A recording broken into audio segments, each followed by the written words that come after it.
ka ngayon kahit lahat kung ano pinag-uusapan because you Hopefully maganda naman this time. Hindi nga, yun nga, oo. Yung pag-sign up mo with MVP. Yeah. Di ba? Ang bongga, ang dami nilang pera. Oo, super. So, Buti sinishare din. ang bongga. Yeah, nakaka-happy, nakaka-excite. Parang for the longest time, kanina lang ulit ako nagising ng maaga. Sabi ko, parang kayo ba ako mag-contract signing? Ba't sobra akong hindi ako mapakali. Kasi ano rin siya, parang it's historical, di ba? Milestone sa akin. Kanina sinabi mo nagkaka-acid reflux ka sa excitement. Ang dami rin na-excite. Pero hindi mo kasi nilinaw kung ano-anong mga projects. Sa TV5 may gagawin akong projects. Aside from the, kaya yung ano siya media Quest. kaya media quest yung gina kasi hindi lang sa TV5 yung partnership namin. Pero kasama yun sa TV5. I will be doing contents for TV5. But of course with ABS. 2 years. 2 years. So lahat kasama ABS talaga. Ako naman kasi, I will never leave ABS. Wherever I go. Kunyari, meron ng project with GMA, may project na ako ng TV5, kasama ko lagi. Parang hindi ako magiging komportable kung wala yung ABS. It's so nice. No? Yeah. And I am very, very grateful na sinusupport nila yung request ko na yun. Kasi parang non-negotiable yun eh. If ever magtatrabaho tayo, kailangan kasama. Talagang walang iwanan kayo. Ay, pwede. May At official ang name ganda ba ng yung relationship mo sa production GMA. mo? Sorry ba? May official name yung production mo? Matagal naman ako may pangalang, may production, yung JMB Productions, yun naman yung hawak-hawak ko production. So yun yung parang... Parang kino-compare nila kasi sa Dreamscape, parang ikaw yung... Parang ganun ba? Parang ganon, kasi content creation din yung inaano ng productions ko. Mas matagal ba yung yung Proseso. Paano kayo Negotiation. Matagal. Like Like last year or this year ba? Parang may taon yung unang usapan. So 1 year in the making ito. Yeah, kasi nga nabanggit ko naman kanina, 'di ba, hindi na ako nahiya, 'di ba? Kasi syempre may part of me na masama pa loob ko at that time, Yeah. parang fresh pa, parang hindi ko carry, 'di ba? I allowed myself to heal muna bago work agad. Syempre, 'di ba, Yeah. parang valid naman siguro kung magtatampo ako sa samang loob ko. Pero I did not close doors. I did not burn bridges. Yes, yeah. Sabi ko nga, there was never a time na binadmouth ko yung TV5 after maano kami, yung mawala kami sa ere sa kanila. So to be clear lang, Vice, We were very honest to each other. They allowed me to be honest with them and they were very honest with me.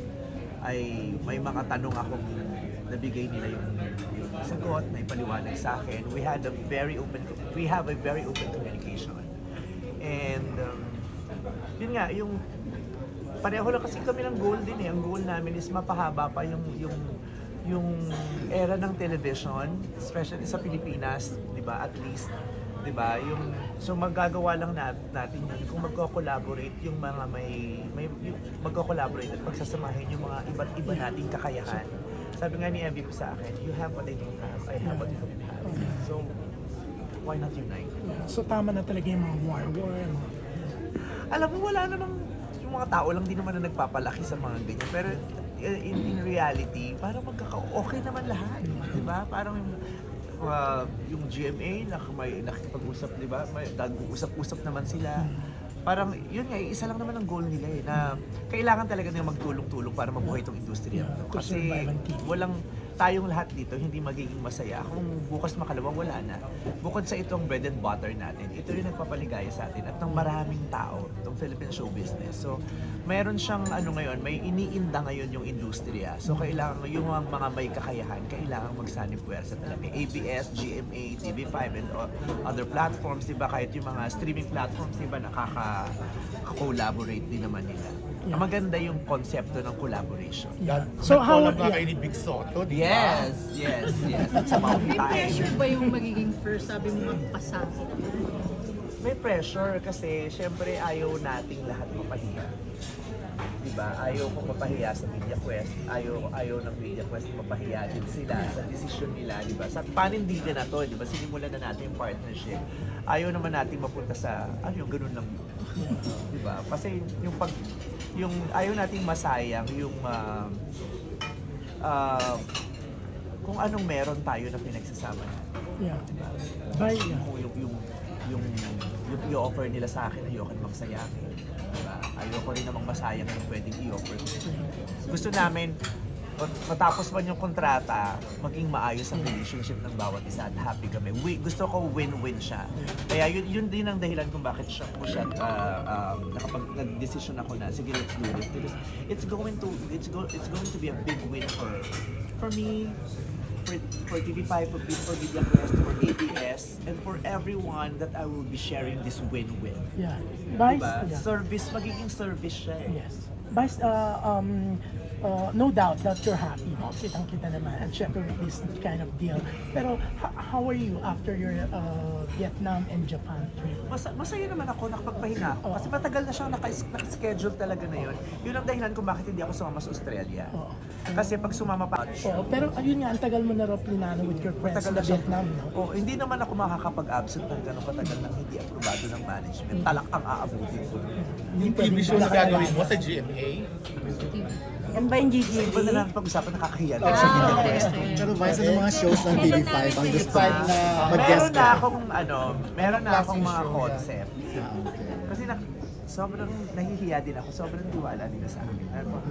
Kung anong concept maisip mo, yun na yun. Oh. Yung gano'n, yung Magastos ba alin. ang concept mo? Kasi hindi na rin nila alam kung anong gagawin nila sa pera nila. So- Charot. Hindi naman magastos. Siyempre kailangan din naman nating you have to be very mindful of kung ano yung ibibigay, yung i-share nila sa atin. Hindi naman tayo, basta we will give what the audiences deserve. Kailan po yung target? This year? Inayos na namin yung schedule. Gusto sana nila before the end of the year makapagsimula kami. We'll see. Ako naman, sige po, subukan natin. Pero pag nag-check na ng kalendaryo, so saan dyan? After Sunday, wala naman na susunod, bad day na ulit. 31 days lang sa isang buwan, hindi ko na din alam, pero pipilitin natin dahil mukha tayong pera eh, tanggap tayo ng trabaho. Pero Vice, mapapanood ka ba namin sa ibang mga shows ng TV5? Yeah, may gagawa nga ako ng I mean, mga existing shows ngayon. Guesting. Mag-guesting. That would be possible. Okay. That's possible. Pero Vice, may pressure din ba on your part, and do you think ikaw na kumbaga mag-help mag-lift ng parang programming ng TV5? Hindi mo Ayoko namang isipin na ako yung mag-help ng programming ng TV5. I will just share what I can. I will just do what is asked of me. Yeah. Sa mga ganyang business decision, meron ka bang kinokonsult or ikaw lang? Meron. I am very blessed with an amazing core group. Yeah. So may team ka. Oo. Meron akong team, and ABS-CBN has always been there to guide me. Yes. Lahat ng decision ko, ipinapaalam ko sila, tinatanong ko, they never decide for me. They allow me to decide for myself, pero I will always have to hear their thoughts about the things that I will be doing. Vice with the new title, Queen of All Networks. Na-pressure ka ba? Ano talagang reaction mo when you heard that? Wala rin namang bearing yung mga ganyang title. Wala din namang bayad. Wala namang, dalawa na title ko, dalawa bayad ko, wala namang ganun. So, pero happy ka. Kasi Alin? sino yung bibigyan ng title sa'yo? You don't have to na gumawa ng title. Ang ganitong kontrata, may lalabas sa bagong endorsement. Kaya nga sabi ko kanina, di ba, I just embrace life in general. Parang give lang, sige, tanggap lang tayo. Wala naman tayong choice kundi i-embrace ang life. Wala naman tayong madi-decide eh. Di ba? We can just adapt and adjust. Pero lahat ng mangyayari, hindi mo naman hawak, di ba? Kung saan man kadadalin at anong mangyayari sa'yo, hindi naman talaga tayo makakapag-decide. Si Lord lang naman yung kumukumpas at saka gumaganon, di ba? Kaya hindi na rin ako masyadong yung natatakot. Hindi katulad dati nung bago-bago pa ako na, shit, anong mangyayari? Mangangarag na ba? Mawawalan na ba ako ng trabaho? Ika-cancel na ba ako? Hindi naman eh, kasi kung ano yung binigay sa atin, kung ano yung kung ano yung plano sa taas, yun ang mangyayari. Pero sa dami mo ng achievements, sa dami mo ng titles, ano pa yung gusto mong achieve? I just want to continue. I just want to continue enjoying the things that I have been doing. I just want to continue creating contents, doing movies, doing TV. Gusto ko lang masaya, gusto ko lang GV. Yung lang, kasi parang masaya naman ang life. Ang hangat ko na lang ay magpatuloy ito. Yun, magpatuloy lang siya. Hindi ako magkasakit. When you pray, may... Feel good. Hindi ko siya, paano ba to? Masarap siya sa pakinamdan eh. Gusto ko siya. Yung, pag nagko-compute nga ako, dahil ko daw na yan, bibigyan may kontrata, di ba? Siyempre may bayad yan, di ba? Iniisip ko na, ay gusto ko ng ganito. Papagawa nga ako ng ganito. Magpapadala nga ako sa ganito. Kasi, okay naman na ako, di ba? Even without this contract, mabubuhay naman na ako bukas, di ba? So para saan kaya to? Di ba? Para saan kaya tong blessing na to? Di ba? Para sa akin ba lahat to? Di ba? Kakamkamin ko lang ba to? Sasarilinin ko ba? O, kaya di ba sabi ko nga kanina, parang this is a win-win for me, for ABS, for TV5, for MediaQuest, and for everyone that I will be sharing this with. Thank you so much. Sige po. Sige po. Kanina na-mention mo na magkaroon ka ng sama ng loob sa TV5 dahil nawala yung Showtime. Kasama ba dun sa sama ng loob yung TVJ? Kasi di ba, ano yung naunang pag-uusap? Yung sa inyo ni Mr. MVP o dun sa inyo ni Bossing? Sinong obligasyon sa akin. And TVJ is just doing their job as well as entertainer. Gusto mo na rin sagutin yung issue about the MPRC? Siyempre, these past few days, naging controversial yung pagkawala mo sa It's Showtime and a lot of people... Actually, hindi ko alam bakit siya controversial. Hindi siya meron akong legitimate leave, kaya wala ako. Kaya hindi siya controversial. Kaya lang siguro siya naging controversial kasi yung mga tao parang nag-expect na kailangan ko bang magpaalam na aalis po ako ha, ito pong alisan to ay pahinga, hindi po yung ganon. Eh, yung mga tao may kanya-kanyang salita, di ba? They made it controversial. So silang gumawa ng kwento. Sila rin naman na nag-isip. Sila rin na nag-stress, di ba? So, give ko na lang din sa kanila. Pero nag-sorry ka, may lesson learned ka ba doon sa nangyari?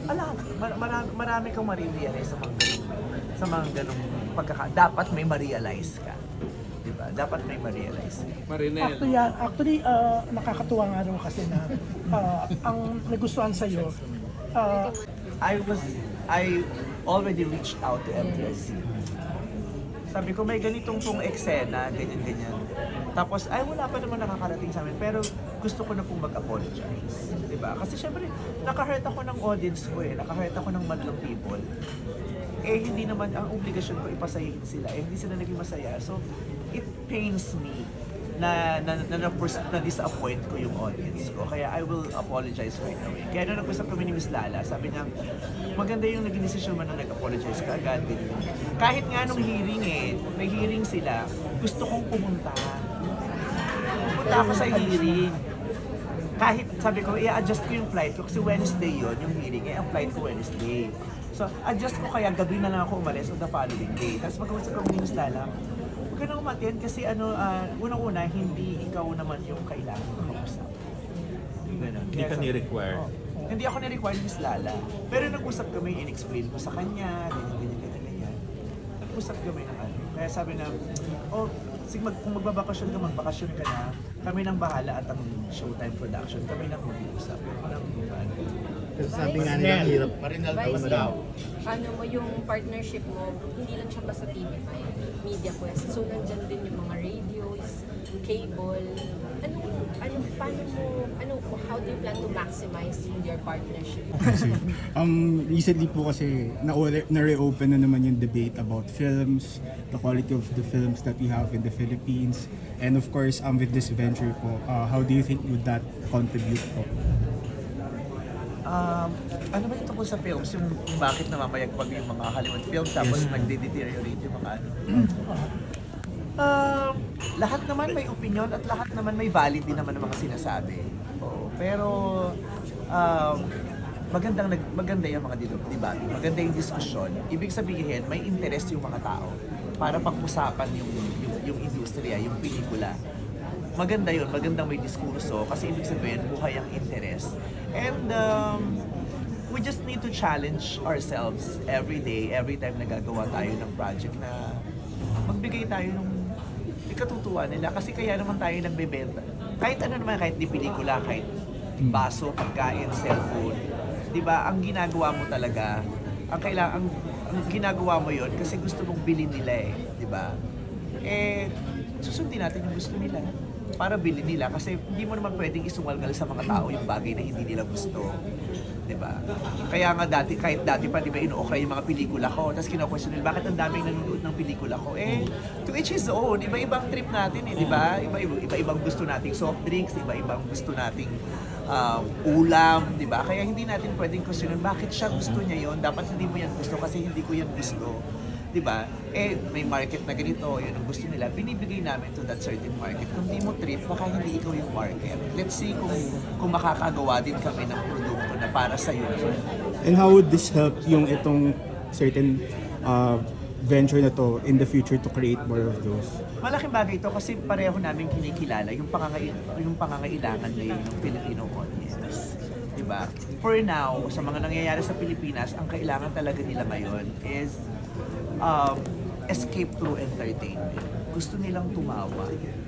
Gusto nilang makalimot sandali para makabawas-bawas dun sa sakit ng ulo nila. Pero hindi naman limited to comedy lang yung hindi. hinihingi nila. Ayoko din naman, tsaka ako din naman sa sarili ko, ayokong gumagawa ng yung pare-pareho. Parang, kung gagawa ako ng, kunyari, may noon time ako, ibang klase yung gagawin ko naman. Ibang game show, di ba? Tapos may talk show naman. Kahit yung comedy ko, iba yung comedy ko sa concert ko, iba yung comedy ko sa TV, iba yung comedy ko sa movie. Kailangan humanap tayo ng iba't ibang paraan kung paano natin mabibigay yung pagpapatawa sa kanila. Iba't ibang projects. Hindi pwedeng paulit-ulit. Hindi pwedeng repeated experience. Since ikaw na nga ang Want to expect a pasabog projects. Hello, ang dami niyong pera, dapat pasabog talaga tayo sa MVP. Diba? Parang magtataka yung mga tao, ang dami niyong pera, bakit parang tipid yung production? Yung gano'n. Hindi, kidding aside, mag-expect sila ng same thing. Diba? Ano yung gusto nyo sa akin? Anong hinahanap nyo? You need fun, you need laughter every day to make you through to help you through the day. You need to laugh, to escape every now and then. I will give that to you with the help and support of Media Quest. And aside from that, sabi nga nung nag-meet kami ni Sir MVP, meron akong narinig sa kanya na hindi ko makakalimutan. Kasi nung tinatanong ko yung sarili ko, before ako nag-decide, but why will I enter into this agreement? Diba? What will it do me? Anong mabibigay ko din sa kanila? Anong mabibigay nito sa audiences? Diba? At this very moment, naghihingalo naman talaga ang telebisyon.